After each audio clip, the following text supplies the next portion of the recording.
conversa sobre política, ele falou uma coisa que eu queria passar aqui para vocês.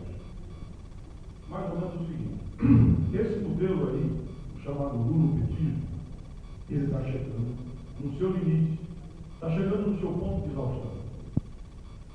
Isso é muito claro quando você vê os indicadores econômicos. Quando você percebe que tem inflação persistente, que vai subir. Quando você vê esse assunto tão estranho, né? Tão esquisito, como, por exemplo, dizer que a taxa básica de juros da economia chegou a 10%. Dizer que a taxa de juros da economia chegou a 10% é dizer que o dinheiro vai ficar mais caro, que o crédito vai ficar mais caro e que as pessoas não vão poder continuar consumindo como estava. É você ver, por exemplo, um dado que ele me deu, que eu fiquei absolutamente impressionado, que as nossas reservas internacionais, as externas, em dólares, elas foram abatidas e reduzidas em 100 bilhões de dólares, para você manter, em larga medida, boa parte desta farra que ali está. Eu não vou cansá-los aqui, nem vou fazer uma palestra econômica, mas eu acho que a maioria começa a perceber uma coisa que é muito clara, que isso está chegando ao seu limite. São as palavras dele que eu aqui reproduzo. Vai faltar dinheiro. Vai faltar dinheiro para crédito, vai faltar dinheiro, infelizmente, para a continuidade dos ganhos de renda, vai faltar dinheiro e já está faltando, por exemplo, para que aqueles que estão endividados resolvam o seu problema. A grande questão é se esse fato, que é um fato econômico, da exaustão ou do exaurimento do modelo, ele vai estar perceptível por milhões ou para milhões de brasileiros na época da eleição. Isso vai ser de todo muito importante. Porque no plano da política, Mirtes, o jogo está perdido para a gente. Perdido em que sentido? O mensalão. O partido da moralidade, o partido da ética, hoje tem uma quadrilha preso na papuda. E não são presos políticos, são políticos presos. Aqueles que diziam defender a moral e, sobretudo, a ética, foram aqueles que fizeram o maior assalto por via política na história que nós temos recente no nosso país. Aqueles que pregavam a moral cometeram o maior estelionato que nós temos notícia até hoje. E isso não vai ser esquecido. Aliás, diga-se de passagem, hoje a presidente Dilma diz nos jornais que foi um grande erro, que foi um mito o PT visitar os seus colegas, os presos, lá na faculdade. Porque, evidentemente, essa solidariedade com criminosos não condiz com o partido, não condiz com a República. Então, eu acho que nós estamos em condições de, talvez, pela primeira vez, ver essa grande nuvem, essa aprovação que se formou, esse grande movimento que a gente se chocava contra ele como se fôssemos com uma parede, essa percepção da maioria da sociedade de que, de fato, houve ganhos em termos de consumo, em termos de bens, houve consumo e também em termos de um pleno emprego, porque é isso que nós vivemos em larga medida, mas ao mesmo tempo descuidando de coisas essenciais, como a poupança, como o investimento, como a infraestrutura. Esse modelo, que em grande parte é um modelo que traz satisfação, mas é também fruto da ilusão, esse modelo está com os dias contados. E a conta, ela vai ser muito amarga. E isso já começa a ser percebido. Nós tivemos aqui, foi citado pelo Raul Henrique e por outros mais, a grande explosão de junho e julho deste ano de 2013. Mas essa explosão é como se ela tivesse vários sentidos e várias formas de interpretação. Até porque ela corre fora dos partidos e ela corre fora dos sindicatos. E a gente tem dificuldade de pensar numa política que, na verdade, se deu a partir desta grande revolução que é a internet. Essa grande revolução que é exatamente o celular, essa nova plataforma tecnológica. Porque ela não tem centro, porque ela é individual, porque ela não passa pelas instituições. Ela cria um grande espaço de encontro e mobilização que caminha nas mais diversas direções. Mas nem por isso elas deixam de ser o mais amplo movimento de descontentamento que nós já tivemos na República desse país. Isso vai tomar um rumo, isso vai ser canalizado, de fato, nas eleições. Uma parte vai, já dizia aqui o professor Thales Castro, outra parte é a conferir. De qualquer sorte, pela primeira vez, o lulopetismo vai disputar uma eleição tendo que se explicar. Vai disputar uma eleição, inclusive, pela primeira vez, e preste atenção a isso, com forte dissidência no seu campo. Eu me refiro aos hoje pré-candidatos, né? Tanto Eduardo Campos como Marina Silva, dois ex-ministros de Lula, que hoje migram para o campo da oposição.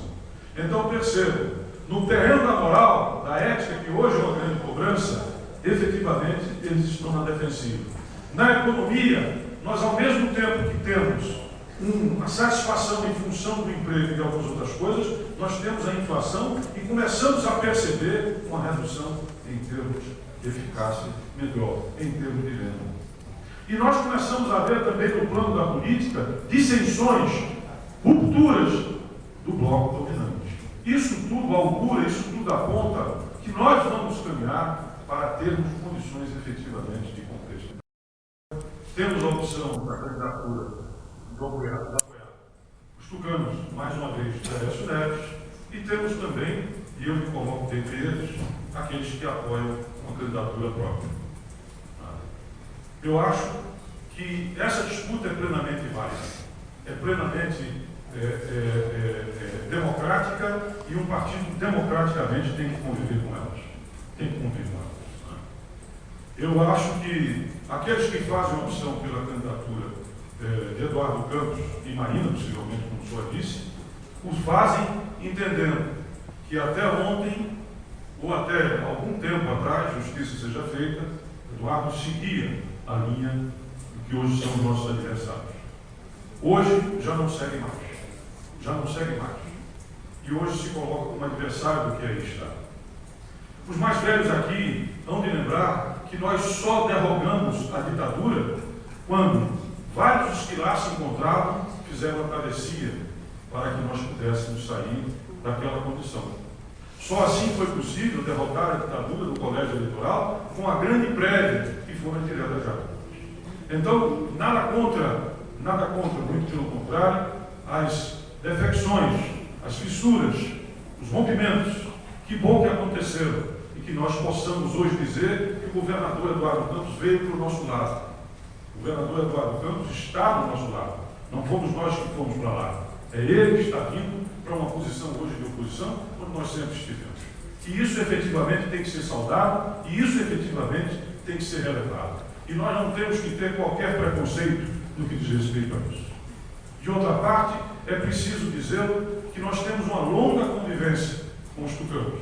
Eu, pessoalmente, sou particularmente grato, porque em todos os processos eleitorais em que me envolvi, tive o apoio, tive o respeito e tive a atenção dos tucanos. E, sem sombra de dúvida, tenho orgulho de ter feito o papel que fiz como ministro da Reforma Agrária no governo Fernando Henrique. Hoje, esse papel e esse trabalho dentro da Reforma Agrária não é contestado sequer pela MST, como o maior processo de reforma agrária já feito na história desse país. Então, efetivamente que nós temos uma relação, e eu mantenho essa relação de lealdade, e eu mantenho essa relação de proximidade com os tucanos. E não vejo qualquer problema, muito pelo contrário, se esse partido decidisse a fazer e apoiar a candidatura de Aécio Neves e manter a sua relação histórica com os tucanos. Muitíssimo pelo contrário. Acho que tem tudo a ver nessa relação. Mas, entretanto, eu fiz uma opção, e aqui devo justificá-la, pela candidatura própria. Embora esse plenário aqui não venha decidir. Sobre isso falarei ao final. Nós não estamos tirando essa decisão. Essa é uma opinião, é um ponto de vista pessoal do dirigente, do militante do partido. E com ela eu encerro. Eu acredito e tenho uma convicção. Eu estou aos 61 anos de idade, gente. Eu estou há 30 e tantos anos dentro desse partido. Então, como o Roberto disse, a nossa geração, embora a minha não seja a dele, é próxima, é coetânea, mas não é a mesma dele, evidentemente que nós temos muito mais tempo de retrovisor do que de para-brisa. Com isso eu quero dizer que muito mais tempo vivido do que tempo a viver. E eu dediquei a minha vida, e não tenho mais, nem quero, tá certo? Outro partido a que me dedicar. Nesse mundo onde vai ver as pessoas trocarem de partido como quem troca de roupa, eu estou há mais de 30 anos aqui nesse partido. Então, evidentemente que eu tenho alguns sonhos. E é claro que eu quero viver esses sonhos. Um deles é de que esse partido se construa pelas suas próprias pernas. A exemplo de que eu vi outros partidos se construírem. Eu me recordo, embora seja outra história, embora seja outro campo do nosso aniversário, o crescimento que teve o Partido dos Trabalhadores. Recordo o crescimento que teve o PSDB desde que rompe com o PMDB lá atrás. Eles construíram e se construíram com os seus próprios quadros, com as suas próprias pernas. É isso que eu gostaria de ver, que nós realmente acreditássemos nisso.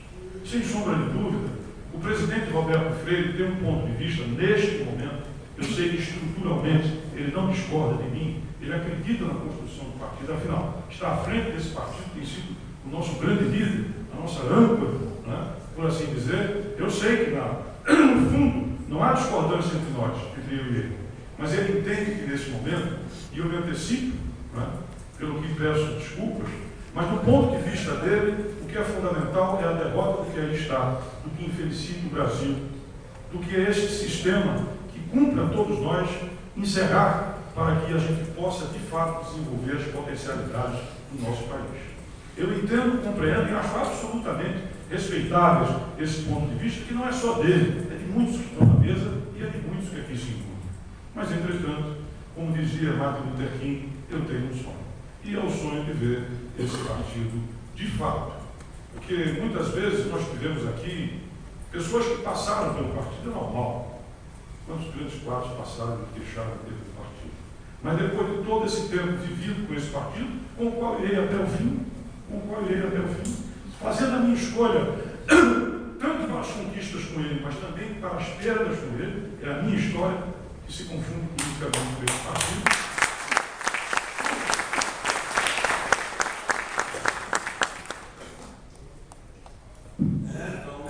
Fizemos aqui a opção, juntamente com outros companheiros, em ter uma candidatura própria, até para que nós pudéssemos construir uma unidade. E com isso eu vou encerrar. Seja qual for o resultado do meu partido, do nosso partido, seja qual for o nosso resultado, o presidente Roberto Freire e todos os demais aqui, tá certo? O valor maior é a nossa unidade.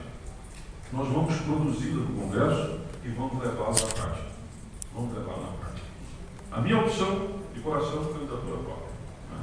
A minha... Nós temos uma longa história. Esse trem vem de um longo caminho de quase todo o século XX e já está em 14 anos do século XXI. Portanto, não é uma mera junção de letras ou uma legenda para que as pessoas disputem mandato. A gente passou muito tempo sem disputar mandato nenhum, porque vivia na clandestinidade, na ilegalidade. Então, essa é uma história que a Fundação Astrogildo Pereira diz: Raul vai fazer cursos para tentar formar as pessoas que estão aqui, entenderem o que é que isto significa. Uma coisa já fica clara, não sei se vocês conhecem os outros partidos, numa reunião dessa seria com alguma escola de samba, com muitas faixas, talvez preparando para uma candidatura ou já um candidato montado, que é quando os partidos se reúnem. Existem alguns partidos vindo, inclusive, da tradição do que é partido programático, partidos de esquerda, partido comunista, de fazer congressos para discutir documentos, discutir propostas, analisar a realidade.